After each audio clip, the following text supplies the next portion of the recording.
Welcome to the Emerald. God damn it. Oh, sorry. That was hilarious. Great timing. That's all right. Hello and welcome to the Emerald City Video Podcast. Today we are going on what is my second and these guys' first trip to a galaxy far, far away to talk about Star Wars: The Last Jedi. And I guess I'll kind of kick us off because Zach and I did our new release wall, which is essentially what we call reaction videos, where we literally park by the movie theater and sit in a car and talk about the movie. But my general feeling on this movie is that I think it's an incredibly well-made movie, but I did not enjoy it in the way that I've enjoyed previous Star Wars movies. You know, the way I described it in the other podcasts, it kind of lacked that sense of fun and wonder, which makes me sound like those people who bitch about the DC movies, but it is what it is. But yeah, it's a really well-made movie, but I didn't enjoy it. And then the more that I think about it as time goes on, the more little things that I don't like as much as maybe I thought I did when I came out of the theater. So I'm interested to hear you guys kind of take, because one of the other things, of course, is that there's this extra baggage of this like fan movement of people being just miserable. And I tend to instinctively and kind of reflexively steer away from being part of those movements because most of those people are awful. Mm-hmm. Yep. So it's almost like I don't like this movie as much as I want to because I don't want to be one of the people bitching about this movie. You kind of start to sympathize for the film when these are the opponents. Yeah, exactly. Well, the people who are petitioning to close down Rotten Tomatoes because critics gave it good reviews. Well, and wasn't there also and I don't know if this has been substantiated or if it's just a rumor, but somebody had floated the theory that, the reason Star Wars had got such a bad audience score is because somebody manipulated it. It wasn't necessarily that bad, but there was one of those MRA dudes who essentially claimed that he had found a way around, like had created a bunch of fake Facebook accounts in order to beat the identity verification on Rotten Tomatoes. But it was like 2 days prior to him making that claim, Rotten Tomatoes had done an investigation and determined that they didn't believe that had happened. I mean, it's plausible, but it's not likely. And the whole Rotten Tomatoes issue is a whole nother podcast that we could get into that is notwithstanding. But you should listen to Tomato, which is a podcast by my comicbook.com coworker Jenna Anderson and her boyfriend, in which they literally look at a movie and then look at 3 Rotten Tomatoes reviews and try to make sense of the narrative around movies. Well, I mean, when we've talked about it on this podcast at length about aggregate sites and how the internet has changed audiences' perceptions of movies, and one of the reasons we do this podcast. Yeah. You know, people will never have that. Oh, you walk into a movie store and ask a clerk for a recommendation, and what that means. So you know, but I was gonna say, Dan, do you want to go first? We kind of have. This wasn't planned at all, but I think between the 3 of us, we each kind of have. With Russ, how am I trying to say this? I'm definitely on the other side of like, I really liked it. I guess to kind of preface that, though, I think in a lot of ways that the rest of the Star Wars pantheon is really just side supporting material for Rogue One. So cue like booing and hissing from the listeners on that one. But I really loved Rogue One. And go ahead.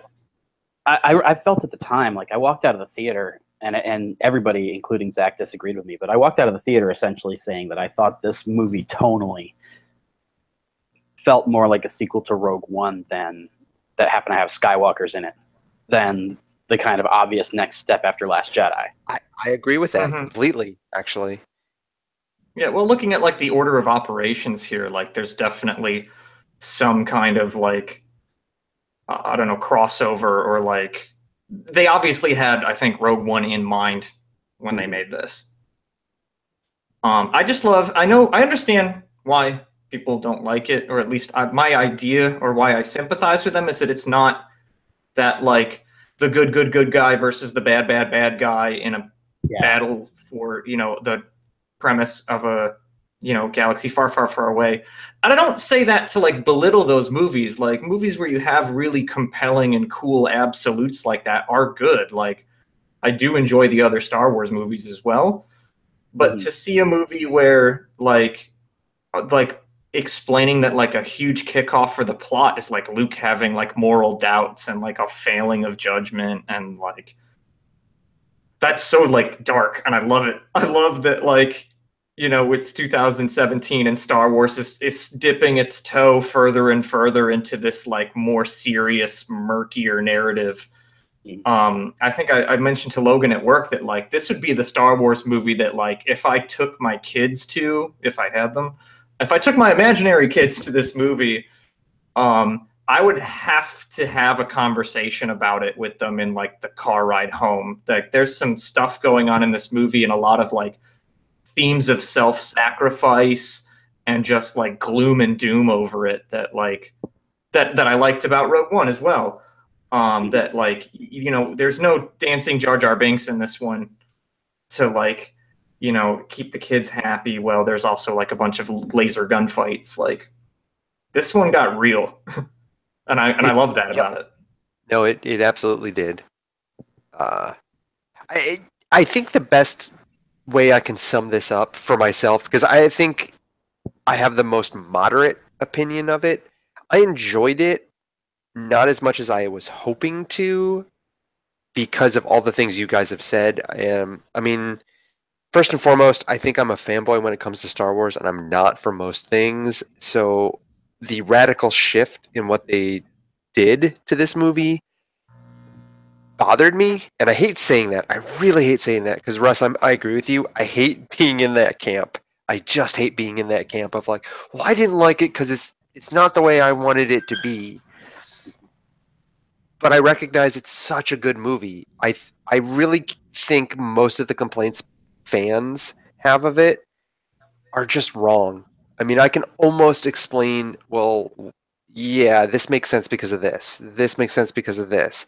This is what they were trying to do here. And most people just don't want to admit it to themselves. And I think, to me, I wasn't ready for Star Wars to grow up. And I think that's what it is. It's growing up with their audience. I mean, most of the people, I would say, are our age who grew up with those films. And now they're at that, like, storytelling level. So it's like, well, I mean, whether we know it or not, we kind of crave that storytelling on that level. We may not have wanted it with Star Wars, but in general, most of the things that I like now are not family movies or, like Dan said, the good guy versus the bad guy. I want conflict between with my good guys, bad guys not being so one-dimensional. And that I wonder how much of this might have been a reflection of things like the popularity in 8 seasons of Game of Thrones. Like, yes, was Disney and the writers like, what other properties might they have looked at to think like, okay, we got to update this for because I agree that like, yeah, I don't know where like the largest population, like who really are. Where are the most people who, quote, grew up with this, since it's a series that's been around for so long? But it does feel in a way like, yeah, they are sort of aging this one up. I mean, you did have a couple, like the little penguin guys, and like there's still like a little bits of that, Luke throwing the saber over his shoulder. Like there was still some of that, like, hey, let's be funny, let's still be like PG-13 in here, but I think you could easily recut that movie, and aside from the swears, like you'd have a pretty convincing like not an argument for it to be R-rated, but you might scratch your head and wonder, like, what am I missing that like could make this just a little closer to that rating? I don't know. It seems like it was definitely like kind of like it wanted to go in that direction at times, maybe. Yeah. I think, to be honest with you, a lot of, and I think, I can't remember exactly what Rian Johnson said, but I've had kind of the same opinion since I saw the film, and something that I read from him kind of validated it, which is, I think that they believe that for the long term, Star Wars has to evolve. And yes. that, as much as the first time or two that things are different, there's going to be a lot of angry, like, long-time audience members. I think that realistically, if you're going to be making a Star Wars movie literally every year for the foreseeable future, that you need Star Wars to feel more like a contemporary film franchise that people would see if not for the brand. Actually, I completely agree with that. And what really resonates with that for me is, if I didn't care about Luke Skywalker as a character as much as I do, I would have thoroughly loved this movie. And I know that because Han Solo, whom I like as a character, like I enjoyed seeing him on screen, but I never had that connection to him. So when he died in The Force Awakening, I was like, I don't care. Like, yeah, it sucks that he died, but I don't care. Like, at least they did it in a good way. It made sense for the character. And that's my disconnect with this, is everything that happened to Luke in this and everything they did with him makes sense. That's why I think it's a well put together movie. It's just like, oh, why? Like, I really just like that character. Just Star Wars, how you do me like that? Yeah, pretty much. Yeah, and that's why it's tough, because I do think they grew it up, and I think if I saw it again, maybe even a third time, I'd have a different opinion. But when I went to go see this movie, and part of it is that 2-year wait time, everybody had expectations for this. They were completely wrong. And, I will say too that there are bits and bobs of this where I really liked the subversion of expectations, and then there are bits of it where I felt like expectations just weren't being paid off. I think that's the name of this movie. Expectations just weren't paid off, period, in general. I'd be curious to really hear what you guys like. What, because again, like, I'm kind of the more casual Star Wars fan, so when like I heard rumors of like, and everybody speculated, well, what's Rey's parents going to be? Who could they be? Could it be Obi-Wan? Who's kid? And they just say right out in the movie that like nobody important. Yep. Like, I loved that, but I'm wondering, is that a point of pain for you guys? Like, what were these? No, what were the expectations? Actually, that one I really liked, because kind of the democratization of the Force is something that I think has to happen in order for the franchise to thrive long term. Yes, I agree. I think that making it like the Messiah family is not a sustainable. Especially, one of the things Logan and I talked about when we went out, we were like running errands the other day, was that I genuinely think if Rey throws the Empire into chaos again, you lose implicitly what made Luke and Anakin really super compelling, which is that they essentially flew under the radar. They were these kind of nobodies who weren't on it. Like, nobody was watching for them. Nobody was trying to murder them until they made their big splashy debut. If Rey were another Skywalker, then it's like, you know what? You can't do this for another generation, because everybody's going to be watching her like a hawk, and the minute she's pregnant, they're going to try to kill the baby. Like, if only one family, then at some point you can never ever have the story of somebody who comes from nothing and becomes something again, because A, they implicitly do not come from nothing being Skywalkers, and B, everybody in the galaxy is going to be watching them for what happens next. And so I thought that was really clever. I know that it did disappoint like a few people, but to me, I liked that. That falls to me into like the subversion of expectations. The areas where I felt like some things just didn't kind of pay off. Were like, excuse me, like Captain Phasma, where it's like, why bother to bring back a character so that you can like have her do basically the exact same thing she did last movie? She fights with this one guy for 5 minutes, and then you kill her off. She may not be dead. Yeah, probably. I hope she's dead. I agree. Like, if they bring her back again just to what? Kick her off another bigger cliff? Yeah, exactly. Yeah. And also, to be honest with you, like, she is a regular person. It's not like she's Vader. It's not like she's Rey. I kind of feel like if you bring back regular people from the dead in this universe, it breaks some of the internal logic of Star Wars to me. I bet you're going to find out she's a clone. That's very possible. Actually, I hadn't thought about that. It's the only explanation. But yeah, I mean, I guess if they do that and they do it well, then maybe. But I did kind of feel like, I felt like A, it was squandered potential, and B, anything they do now to try and quote unquote fix that squandered potential is just going to feel tacked on. Probably. Yeah, I definitely agree with you on the Phasma. That was, now that you mention it, like, yeah, what a waste. And the Snoke thing to an extent too. Like, I definitely get what they were going for, and this one was difficult for me because somebody spoiled it for me. See, that one doesn't bother me because the Emperor in the original movies was treated the exact same way. Like, you saw him only in one movie. Oh, I know, and he literally died the same way. Yeah, the same way. Like he was like literally like torturing the good guy and talking shit about how his what do you call it? Padawan was his bitch, and then said Padawan got grumpy about being the bitch and took over. Yeah. Snoke got a hell of a lot more exposition than the Emperor ever did. Yeah, I don't mind that he didn't have backstory. I just kind of felt like the way that they, like, I don't know. There's something about the way that they did it that felt kind of like, oh, okay, what was that guy here for? And I don't know, maybe that was the placation to the fans because it's the whole like, oh, there can only be two, what is it? Oh, dark side users. I forget the term. Yeah, it's a master and an apprentice. Yeah.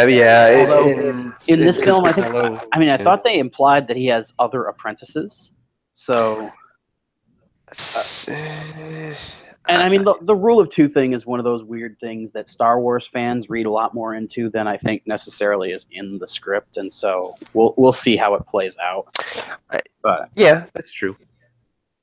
I don't know, Dan. To answer your question, and this is one of those things where I have to say, with the extended universe books, the expectations for these characters were just so ingrained in me that anything other than that or something like that was just going to be disappointing to me. I think just the portrayal of Luke not as a actual Jedi Master was just painful, especially the I'm going to run away like a crybaby was just honestly like cringeworthy, even though they had a really good explanation for it, and they really did. Like, it worked out well. I honestly can't fault their story-wise for it. Like, it worked great for their narrative, just because of how I feel about the character and the extended universe. It actually pained me. I was like, why did you have to do that? And they did. Actually, I get that on a level, though, because to me, I look at what they did with Luke in this movie, and I kind of go, there are 2 or 3 really minor tweaks that I could make to the script to make him feel more kind of satisfying to me as a viewer. And that being the case, I almost feel like it's not like that didn't occur to the people involved with doing this story. Like, in all likelihood, they specifically set out to kind of subvert those expectations and to, for lack of a better word, to disappoint people, to make them kind of confront elements of the character or of the story. I think they did. Like, I read an article that explicitly kind of says, like, yeah, we kind of played with people's expectations. Yeah, now that you guys point that out, like I definitely I can identify with that a lot more. I guess again, like I just didn't. Every time a big movie like this comes out, I'm just kind of like wipe away any expectations of stuff and try to my best to just go into things kind of blindly. So for me, I think the only thing I was like specifically looking forward to in the whole movie was Snoke's guard, because I remember seeing like some of the character design and thinking like, oh, those guys are really cool. Oh man, then you did not get disappointed. Well, they were there, but I would have liked to see them for a little bit more, I guess. Now knowing that was it. They made these cool like plastic samurai space guys that just to get like wrecked, and now they're gone. Yeah, I mean, we'll see, because obviously now that Kylo has declared himself as the it's not Emperor, what is it? Snoke? Grandmaster, is that what it is? I don't know. Anyway, now that, because Kylo declared himself, like he just took over Supreme Leader, that the Supreme Leader role, and so it's distinctly possible. It'll be interesting to see how much time passes between this movie and the next one, and what the kind of changes look like. Mm-hmm. And first of all, because I'm kind of hoping that it jumps forward a ways, and that we see how Rey and Kylo have evolved. Like, one of the things about this movie is that because it picked up almost immediately after The Force Awakens, they were basically the same characters in a different story. Like, those two characters were. I would like to see a little time pass, because it would be interesting to see how they evolve now that they are in kind of their like ideal form almost. And also, frankly, I think it might help them to sidestep the very fraught issue of dealing with Leia. Yeah, it'd be interesting to see what happens with that. Yeah, like a flashback scene or something. Whatever they do. I mean, if you jump forward 5 years, then you could just say that something happened to her off screen, or you could put her somewhere else and just say like, oh yeah, she's still alive, she's still leading the rebellion, she's just not hanging out with our group of 11 people. Whereas if you do what they did this time and you pick up where literally like that base that gets destroyed at the beginning of this movie is the base that they were at the end of the last movie. Mm-hmm. And so if you do something like that again and you make this entire trilogy take place over the span of a few weeks, then you would lose the ability to kind of maneuver on the Leia front, because obviously we know where she is at the end of this movie. Mm-hmm. But yeah, I'm very interested in, like, I actually am legit interested in the new characters, and so that element of the movie is one of the things that worked the best for me. I want to see, now that they've reached kind of their potential, and you've got Kylo as the Supreme Leader and Rey as the last/main Jedi, I kind of want to see where they evolve to. No evolution if the next movie takes place, a day or 3 months after this one, and they have another fight and one of them dies. It would be more wasted potential, yeah. Yeah. Well, I know, Dan, you have mentioned this before. I think the biggest misstep in this whole new trilogy is we have gotten a very big blind or lack of backstory leading up to how this happened to the state of the galaxy. Because last we knew, especially since Disney has retconned all the extended universe, the good guys won. Yeah. And all of this has happened in extended media, comics by Disney or by Marvel, and video games, which is fine, but not having it connect, or even like a 5-minute, hey, this is how we got here in one of the main movies, I think is a serious misstep. I know, if only this franchise had some delivery device for backstory, like a giant yellow text crawl that starts at the beginning of every goddamn film. Yeah. Yeah. It's like they've made a pocket for like an episode 6.5. Like we're waiting for like, I hate to say it this way, but like Rogue 2, the movie where they screw everything up. That that's actually a fair observation. It wouldn't surprise me if that's kind of what we're seeing next. And that would give them an opportunity to address a lot of things in terms of like, oh, you're disappointed you didn't get enough Phasma. Well, she's like the badass who's the head of the bad guys as she rises to power in this middle trilogy. Blah blah blah blah blah. Which again, like, whenever I speculate about stuff, especially in a movie that I'm not 100% like, yes, I loved it, it's the best. I always feel like speculation sounds like I'm trying to write the next thing, which is always, because that's when you get into trouble, is when you think that or you want a specific story, because you then go in and all those expectations, like, it's never going to happen. It's never going to happen that you write the exact story that, that the people who are paid to do it come up with. And so I always have to be clear, like, this is just fun speculation. This is not me going, man, I hope that's what they do next. That'll just fix all my concerns. Well, I think that's what happened with Last Jedi. Too many people did that. They're like, oh, this is what's going to happen. Yeah, I mean, I definitely think that's a thing. Certainly, there's this element of no matter what you do, you're not going to be able to get out from under A New Hope and Empire. Like, those two movies came at exactly the right moment, and they were exactly what kind of society needed. And so to me, it's not only are they good films, but they were perfect films for the moment when they were being made. And trying to recapture that is functionally impossible. I read an article about that, actually, and how these movies have been about kind of the perfect movies for their time. This movie in particular has been all about, this is not the status quo movie. This is bucking the trend. It's not about the safe movie for all you, white rich males. This is about minorities. It's about, bucking the trend here. Oh, you love your Star Wars tropes? Nope, we're not doing that. Every Star Wars trope that you think is going to happen is not going to happen.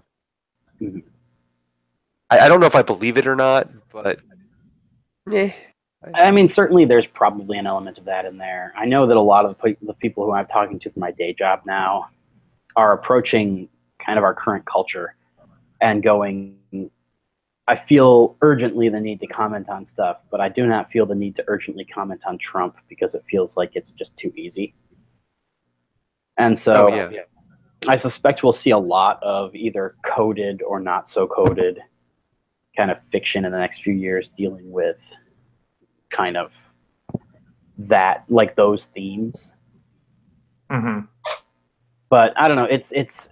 I can also imagine that some of it was just a backlash against backlash, because it was like the last movie, everybody bitched about how there wasn't a sympathetic white male protagonist, and then the movie made $1.5 billion anyway. And so clearly those people who were bitching don't actually wield that much power. And so, hooray! Good. And that's kind of, I feel like probably consciously or unconsciously that leads you to double down in the sequels. I do think there's probably, again, intentionally or unintentionally, some commentary on like the status quo of this universe being an old white guy who essentially is impotent and frozen by his own fear of failure. Let me elbow my way in here with a quip. I don't know what these people are complaining about. Chewbacca is the perfect representation. He is a full body neckbeard. There you are. There's your representative. Shut the fuck up. Yeah, really. But yeah, I mean, I think, again, I agree with you. I think that either consciously or unconsciously that element is definitely here. It would be interesting to kind of talk to them and see if that was something they set out to do. But you know, there's a lot of things with these kinds of movies, the $200 million blockbusters, where I feel like the real answer to a question like that will come out in 5 or 6 years when all the people who did this movie are divorced from the day-to-day operation of the franchise and they can talk more freely. It's very much like all of the like crazy rumors and shit that you've heard about Justice League. And it's like, when are we going to get like what approaches a real story as to how that movie became the kind of weird thing that it became? It'll be years, and it'll be like somebody will finally just break an NDA and tell the whole story, and then other people will spend the next 2 years responding to it and rewriting the history so that they can have their say, you know? I don't know. I enjoyed Justice League. No, I enjoyed Justice League too, but it's very clear that there was a lot of crazy shit going on behind the scenes. You know, I thought Justice League was a great example of... Okay, so after Star Wars, I actually tweeted something along the lines of, you know, here's a friendly reminder. It's okay for movies to be great but not good, and also to be good but not great. And I think that the Snyder movies had striven to be great. And when you take big risks, you can have big failures. And that the people who did not enjoy those films, by and large, saw them as big failures, but maybe didn't recognize that the reason that that was happening was because they were taking big risks. With Justice League, I feel it's the opposite. I feel like the movie took minimal risk, and as a result, it didn't strive to be great. It strove to be good, which is what it came out to be. I think it was a good movie. But it, you know, to me, I felt like it didn't roll the dice in the way that Snyder's movies had done, largely because at that point the studio had been penalized by 3 out of 4 movies that rolled the dice, and then people pilloried them. Yeah. And so Well, that's really more what I was kind of getting at with the Justice League parallel, is like there are times when the quote-unquote real story of stuff isn't going to come out until way down the line, when people feel like their jobs aren't in danger by commenting on like the really interesting stuff that happened behind the scenes. see, the funny thing is, I mean, I know my feelings are personal about The Last Jedi, but I will tell people this. It was a great movie. It was a great movie. It's not for me, but it's a great movie. And it may be because I have that video store clerk background, but I would tell people that. Be like, look, if you're not married to the source material, or you're not a fanboy, go see it. You'll love it. If you are, that's why I tweeted that about like after this movie. I didn't tweet it about this movie per se, but I think this is like, whereas I think Justice League is a good movie that's not great, I think that this is a great movie that for me is not good, if that makes sense. No, and that's and I agree with that. Like, now that may change if I see it a couple more times. Yeah, and certainly great movies have the ability to kind of stick with you and resonate with you in a way that makes them a lot more good over time, whereas good movies very, very infrequently become great with follow-up viewings. Like, I don't think anybody is going to decide that because they've seen it 21 times, Armageddon is the best movie ever made. I don't know, Dan. So, what was the best movie ever made? Armageddon. I'm just like shocked trying to process that for a minute. The list of Bruce Willis movies that aren't Christmas related. Wait, no, that's not Cop Out. Or am I thinking of? No, that's Armageddon. Yeah, He's that's Armageddon. Like Liz Tyler is his daughter and all, and blah blah blah. It's easy to confuse that with Deep Impact, but we'll get off on like a tangent. Yes, it is. The other movie about drilling into a big rock that came out suspiciously around the same time, if I remember right. But anyway. Yeah, 2 movies that came out within a month of each other. So about asteroids. Yeah. Oh yeah. No, I'm sorry. I completely just blanked thinking about Die Hard. I remember when we were at the store, I remember that movie The Core came out. Oh God. Yep. Yeah, with the woman Jake from Wells. Don't Cry. Hilary Swank. Yeah. And I just remember thinking that The Core was like, if they, for some reason, made a sequel to Deep Impact. Like, it was this big expensive disaster movie that spent very little time dealing with the disaster and was all about the emotional toll it took on people, which on paper sounds like a really cool, really creative way to take a disaster movie. But it just doesn't work. In practice, it just wasn't. It didn't do either. Like, it didn't have fun and it didn't deepen the experience. And so anytime somebody brings up Deep Impact, I immediately think of The Core, because I was like, they both had the exact same approach and they both had the exact same problem, and that's why basically we only remember them as like the poor man's versions of other things. Yeah. I watched The Core a lot in the store because it was just something I could put on and be like, I can forget about this. Yep, it has action related beats. new release, or it was a PG-rated new release. It was something that like nobody was coming to the store for it, but if they saw it on the screen, they would be like, "Oh, this scene looks cool." Yeah. But yeah, let me think if there's anything else Star Wars wise that. I mean, the only other thing that surprised me about Star Wars, and it's not even about The Last Jedi. Rogue One.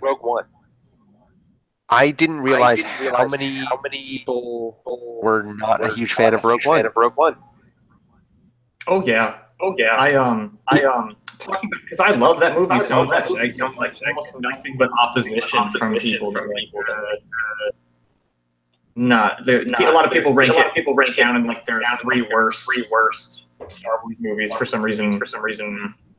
It's a weird thing. I think with the more recent films, like when Rogue One came out, I remember all the buzz being super positive, and then there was like a backlash about 2 months after it was in theaters, and that backlash has more or less been sustained ever since, where it never quite got back to the hey, everybody loves it that it was when it was in theaters.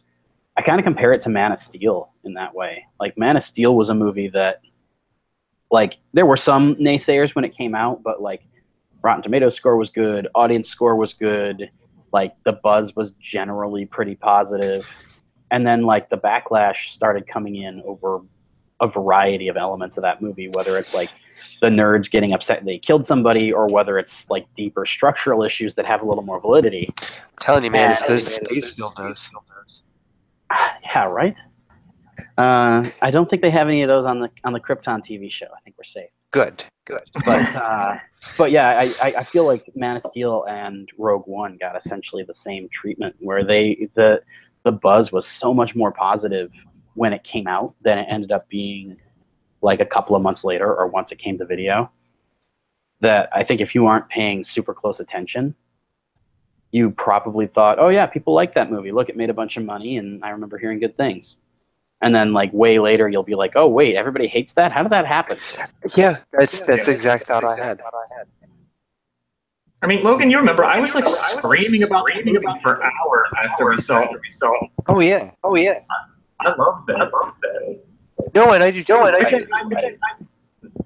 Yeah, I'm not that you do. I'm that kind of. I don't know what to say. Like, to say that I'm a casual Star Wars fan is kind of not correct.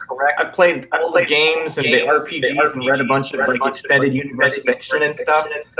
I guess it's just that my attachment to like I don't have a vision for like what the right Star Wars should be, or my version of a Star Wars story. Like I just kind of enjoy soaking it up. I'm just in that Star Wars puddle, just like whatever you got, man, it's cool. I'll probably like it.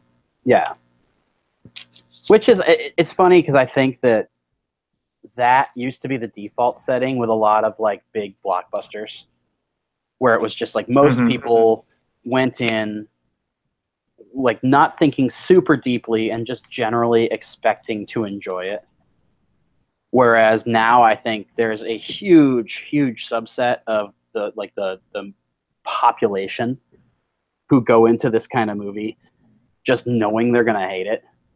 And I think that's the problem you get when everything's a sequel. Yeah. I mean, and part of it is everything being a franchise. I can't remember who it was. Oh, it was when she was doing press for Iron Man 3. Gwyneth Paltrow had been talking about how somebody asked her like, what of your movies do you think is like really underrated or something, like some generic kind of junket question like that. And she said Shallow Hal.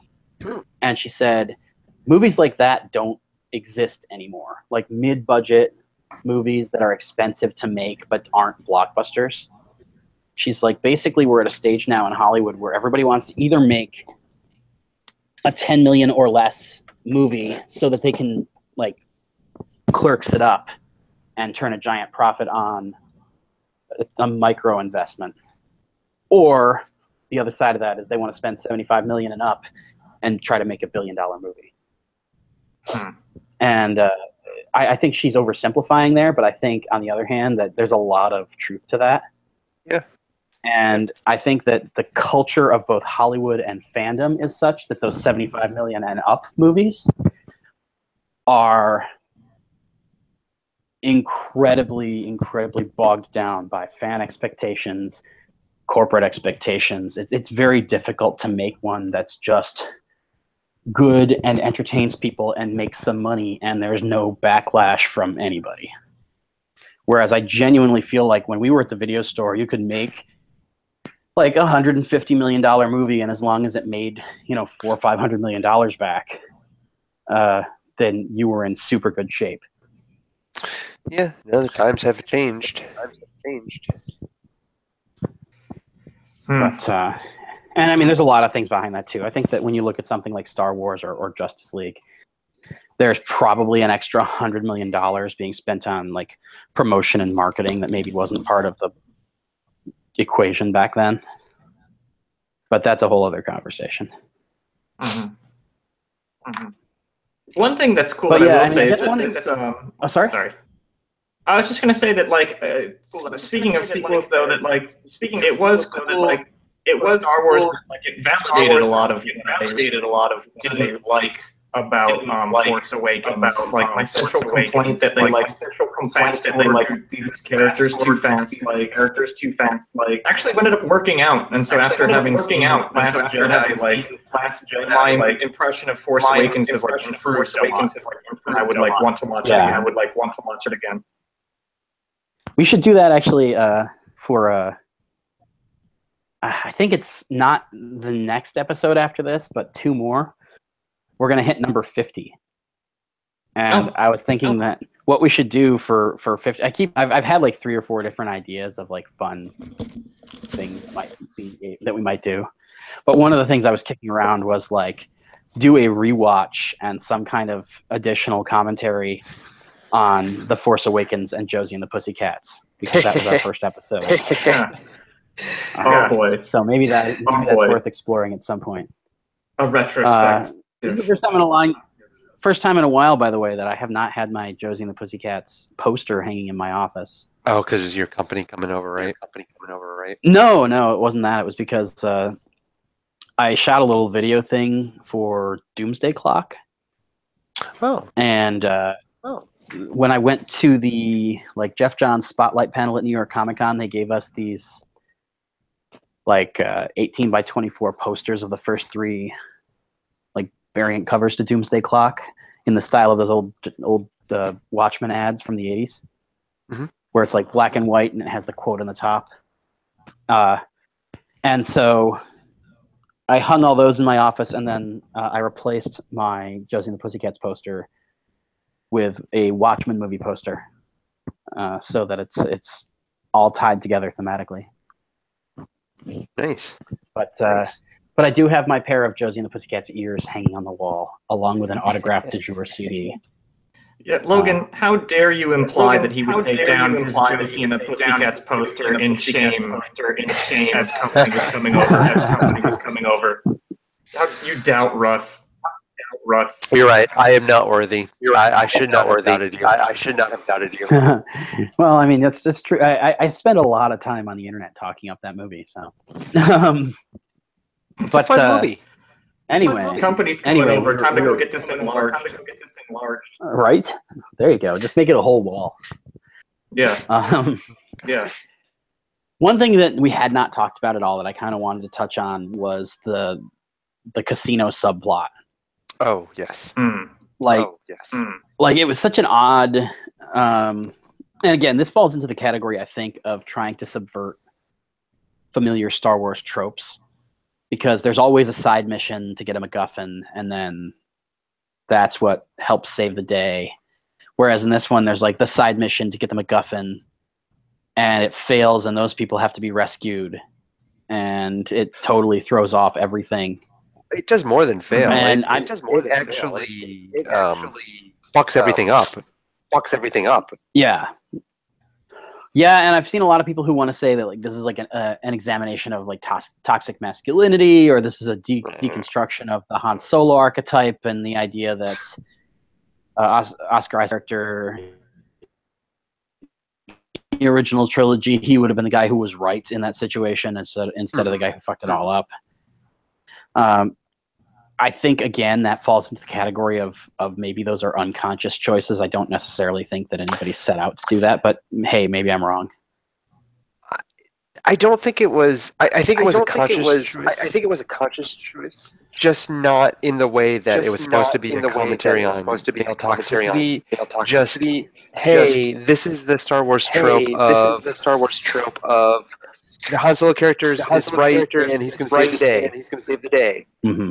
Nope, he doesn't. Russ, we're getting like a bit of an echo back from you. Huh. Yeah. Let me see. I was rocking in my chair. Maybe if I stop, it'll fix it. I just hope that doesn't like wind up on the recording or anything. Yeah, I'm actually hearing a massive echo from. Huh. Just watching the levels like it's coming back. Looks like from Russ. Looks like. Weird. Maybe I can mute recording, when I'm not talking. Pardon? Say what? Yeah, and I'm actually hearing it from Dan too. Huh. Honestly, it might just be Google Hangouts, because now that we've been going for a while, it's possible that your like cache is starting to fill up with this shit or something. Right. Pardon our technical dust. Space dust. Right? Exactly. And ordinarily, I would have tried to do this on Skype, but recently my Skype recorder got an upgrade, and whatever the upgrade was just totally fucked it up. So, have you tried Discord? Or I don't even know if Discord could do that. Yeah, I'll take a look at it. it. I've actually done. There's a handful of things that I haven't like really done yet that I should try because I've been so busy. Yeah, I mean, this is a side thing. This is a side thing. Yeah. But yeah, in any event, so hopefully. Well, what I was going to say was that it was an important step in Poe Dameron's character arc. Like the fact that he wasn't right, that he needs to change his style of bravado to be a leader, because that's what the Resistance needs, not what he was. Right, and I think that's the thing they're obviously doing, is setting him up to be a key figure in the revolution, especially now by that the end of this trilogy. Carrie Fisher has passed away.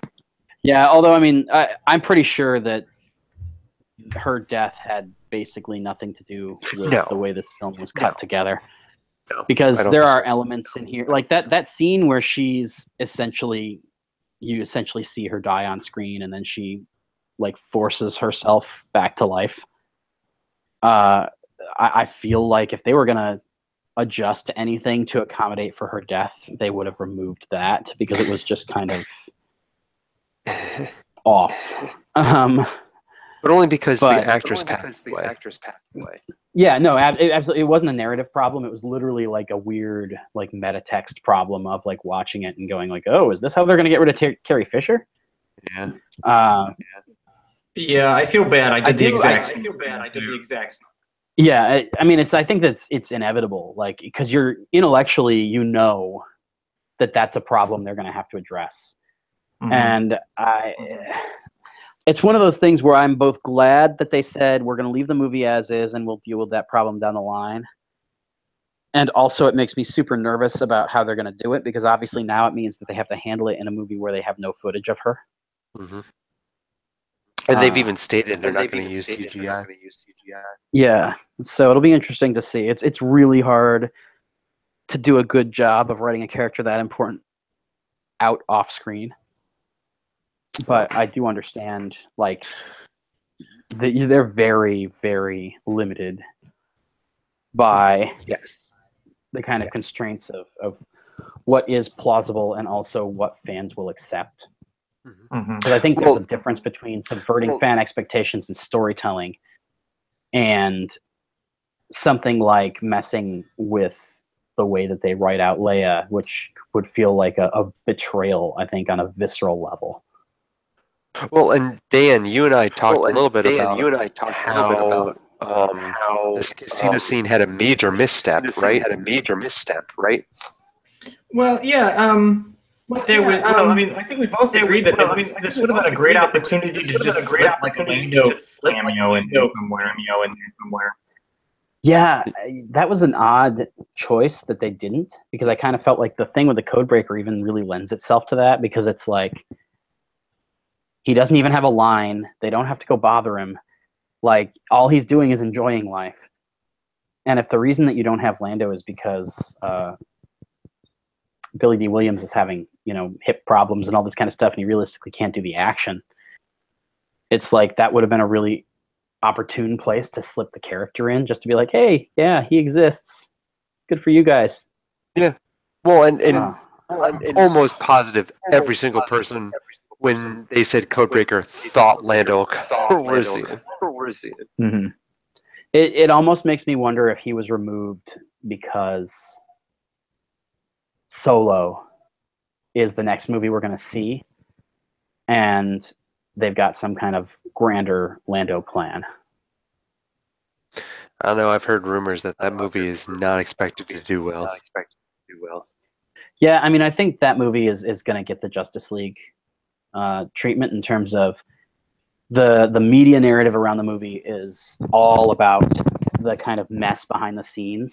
Mm-hmm. And the studio definitely has the advantage of being able to be like, oh, it underperformed. I blame the fact that we had to fire the directors. And so certainly I think they want it to do well. And I certainly think that realistically stockholders are expecting a Star Wars movie to make $1 billion.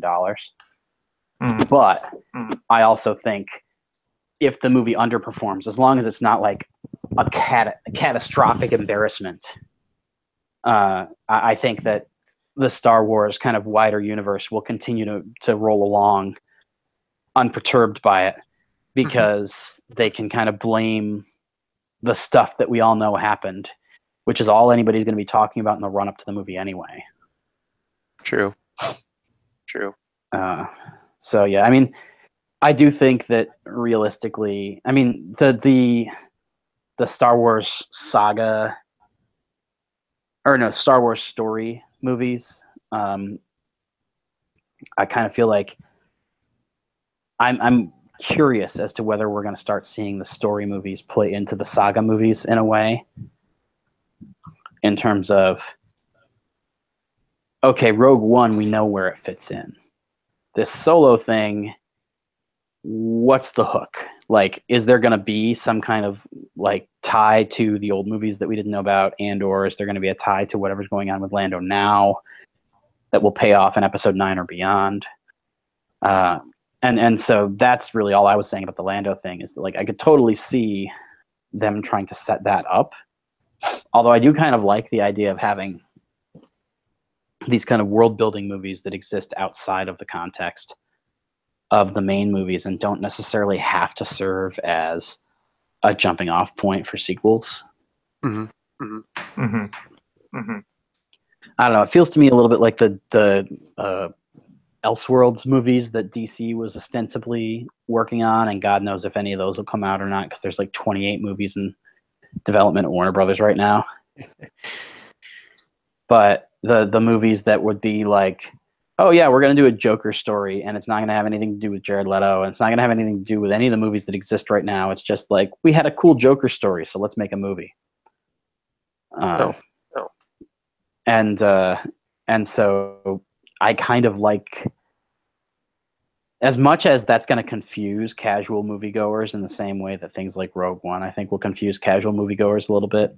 I like the idea, both for Star Wars and for like superhero movies, because it allows people an access point where they can watch the characters they enjoy without necessarily having to indulge in like the continuity porn of watching the other 8 Marvel movies that came out in the last 2 years. You know? Well, from a business standpoint too, if all these people are going to complain that there isn't, the lead character that reflects them, like, here's your Han Solo series, you know, if it does well enough. Yeah, and that's another obvious thing too. Actually, that's a good point. Is that with Rogue One, it was like no matter how well the movie did, it was never going to have a sequel. Why? Because we all know how it ends.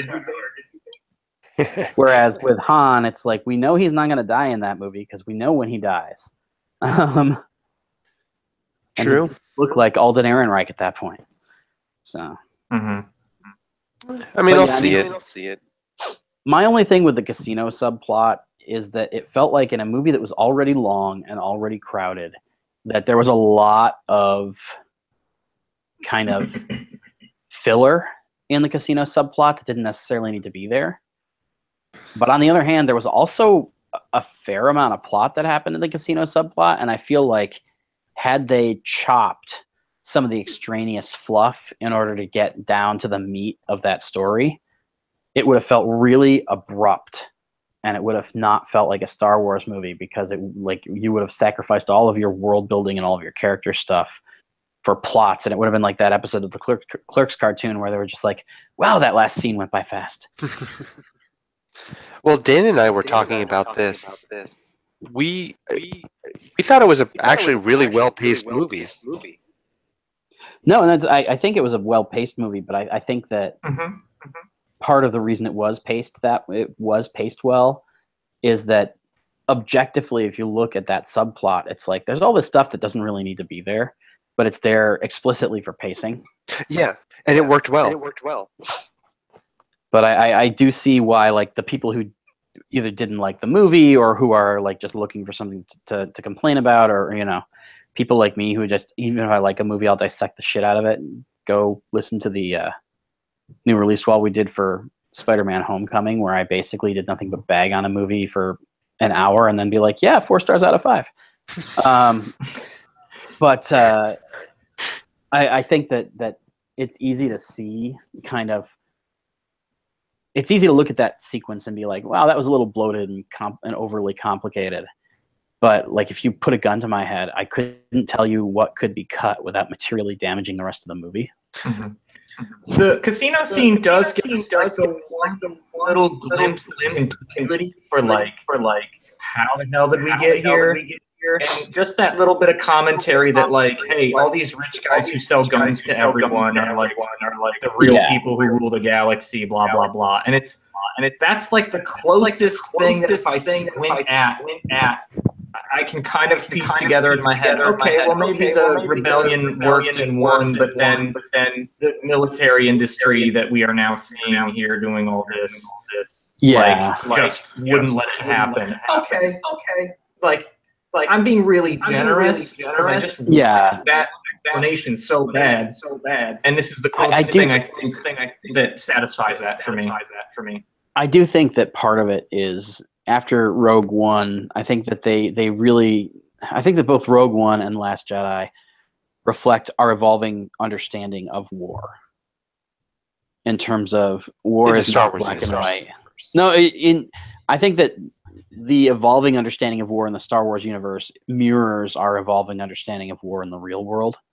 Like, war is not black and white, and there are very, very few kind of objectively good people on either side.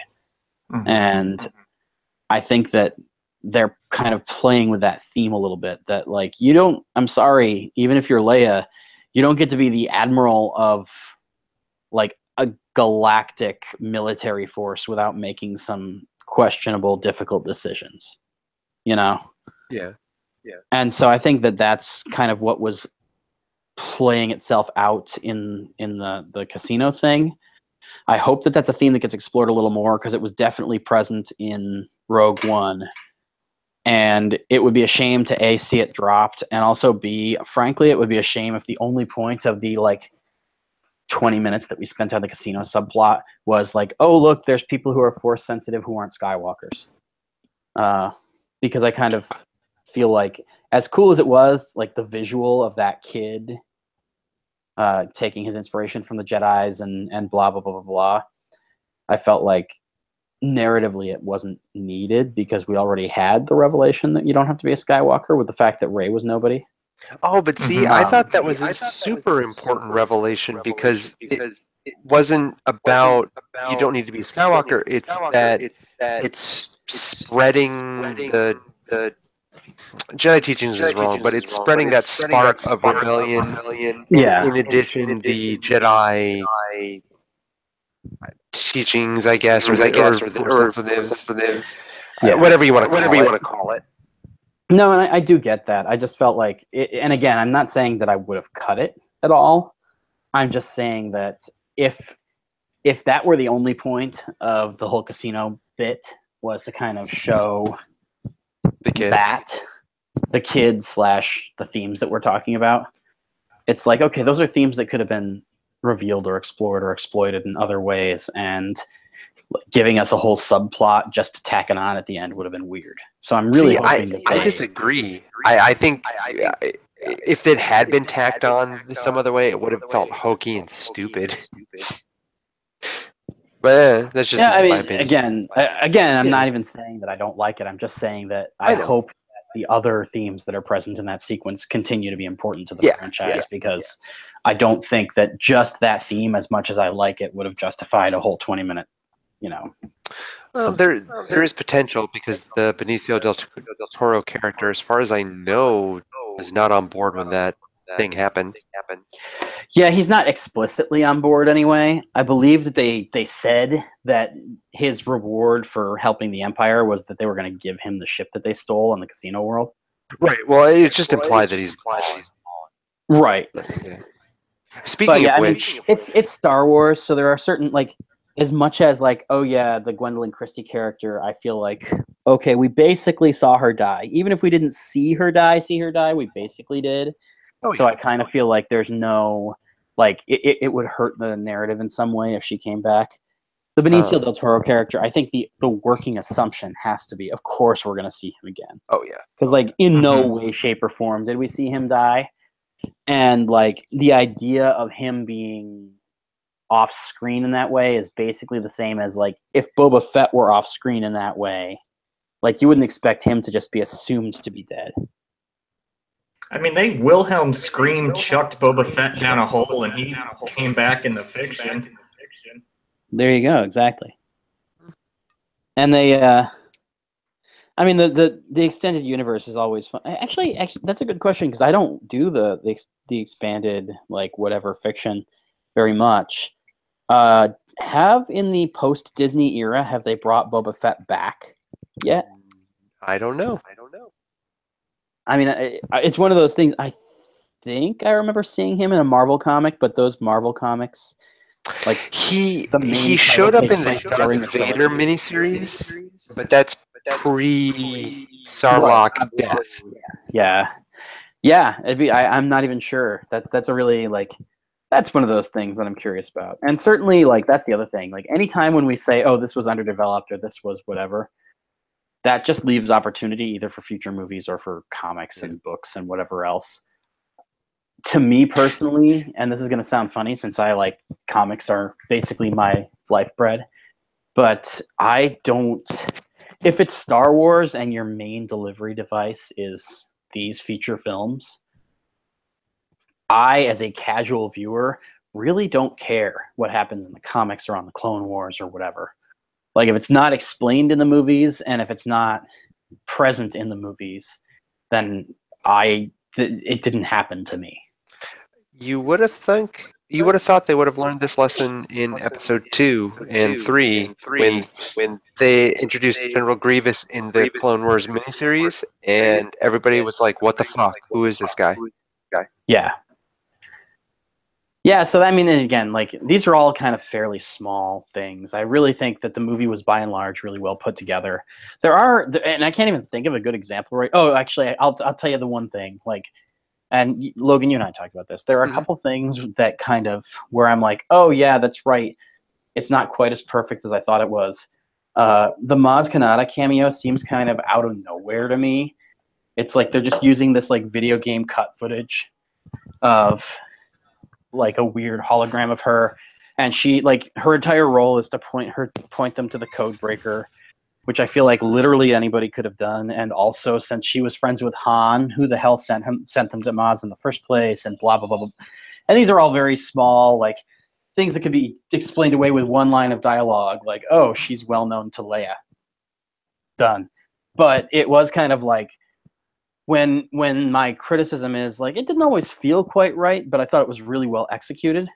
Any weird little thing about the execution, like when it comes back to me later, I'm like, oh yeah, that detracts a little. Like there's a couple of Oz Kanata thing, but that like just weird little things where you're just like, why did that need to be there? What purpose did it serve? And did it hurt the movie materially having it there? Not really, but like, meh. It's weird. Yeah, that was a really dumb thing. I agree. And again, I assume it was literally just a matter of actress obviously is really sought after. You want to keep her in the Star Wars universe. You want to make sure that people don't assume that she died between movies or anything, since she's 15 kinds of ancient. And so, fine. Like, if the entire point is literally just to keep the character in play, that's fine. Like, you do have to eventually surrender to the fact that these movies are $200 million monoliths, and that there are eventually going to be times when you have to yield to, like, practical concerns. But when you're making kind of an artistic evaluation of it, and you go, that was super weird. What was that all about? It seemed like somebody just like let's just animate the shit out of this if you can. Like I want her standing on a ball, balancing a bunch of plates on her nose, and there's a circus seal and a flaming ring. Just go all like it just didn't. Why? Like, if anything, they could have at least cut a scene, like had her like looking back into her communicator, like, hey, things are really crazy over here, and she's doing a gunfight with a side character. Put another cameo in there, like double down on that. If you do it, don't say like, hey, there's something really cool happening on the other side of this wall, and we're just not going to show you what it is, but trust us, it's really exciting over there. Yeah, and obviously the other side of that is that it could totally be laying groundwork for future movies, but that comes back to the same thing of like, oh, do I think Force Awakens is better now that we've seen some of the thematic payoffs from this movie? Well, possibly, but that didn't help me for the last 2 years. Yeah. And so, anytime you say, well, maybe that'll pay off down the line, it's like, that's entirely plausible, but it doesn't really address my initial critique. But yeah, any final thoughts before? No, I think I've said all that I needed to say. Overall, just I think the movie's good. I would recommend it to people, especially a Star Wars fan, just with the caution of don't go in with preconceived notions. Yeah, I hope nobody's listening to it now that hasn't seen it already, because we kind of just trashed it for you. But I don't know. I try to see the movie like I see it. I don't know. Just keep an open mind. If this is the new direction for Star Wars, like I don't know. I hope that it keeps building on it, and maybe if you didn't like what it did here, you might see the next step, and it might kind of validate it for you in the future. I don't know. Yeah, I mean, again, that all pretty much. For me, I'm a little bit less overall positive on it than you guys, because I've been sitting on stuff, and because I live in this space, and so I spend my entire time like talking back and forth with other geeks. But definitely, it's definitely not a movie I would say not to watch. It's definitely a movie that I thought was really well done. The thing, the kind of cool thing that they did with Laura Dern's ship and the hyperspeed. Mm-hmm. That was so cool. Yeah, that was one of those. Even the people in the movie theater who didn't seem to be totally on board for other chunks of the movie, like that was one of those. Everybody in the movie theater just kind of like got a hush because it was just such a cool moment. It's just a jaw-dropping like cool thing. Yeah, and I always love to like because I've had that conversation with people before, like okay, why not do that? And I always love it when people when stories address that kind of stuff narratively. There's actually the second issue of Doomsday Clock, which is the big DC Comics Watchmen crossover. Came out today or yesterday, whatever day of the week it is now. And there's a scene in there that I love, and it's mostly just because it's a thing that if you're a comic book person who watched Watchmen or who read Watchmen or maybe watched the movie, you've probably had this conversation. Like Lex Luthor's talking to Ozymandias, and he says, "You dissected a psychic's brain, enlisted the morally bankrupt minds of writers and artists from the likes of Hollywood and comic books, and created an alien invader that murdered 3 million people to unite the world. And you're surprised that humanity hasn't stayed united? If you're the smartest person on your world, I'd hate to meet the dumbest." And that basically, like, not only is that a great kind of takedown line, but also it feels to me like the natural companion to something like, oh, we finally get to see what happens if the desperate suicide bomber just like light speeds into some asshole, you know? But so yeah, definitely see it. Anybody, is there anything else you guys want to plug before we sign off? I'm not really involved in anything right now, so Yeah, not me neither. Yeah, I'll be back in 2 weeks with Archie Digest, a Riverdale podcast, which is archiedigestpodcast.com. I do lots of other stuff, but nothing that's really worth plugging at the moment. But I wanted to make sure everybody had a chance to, go around the circle in case there was anything else. So thank you everybody for listening. Hope you enjoyed it. And this and also the new release wall reaction video, which I'm going to translate to podcast form, will be up on the same day so that you get to hear like 3 hours basically of the Emerald City Video crew talking about Star Wars, if that's your jam. So thanks very much. Like, rate, review us on your podcast machine of choice, because that's the only way to grow this beast. And we will be back soon. We got some fun, cool stuff coming up.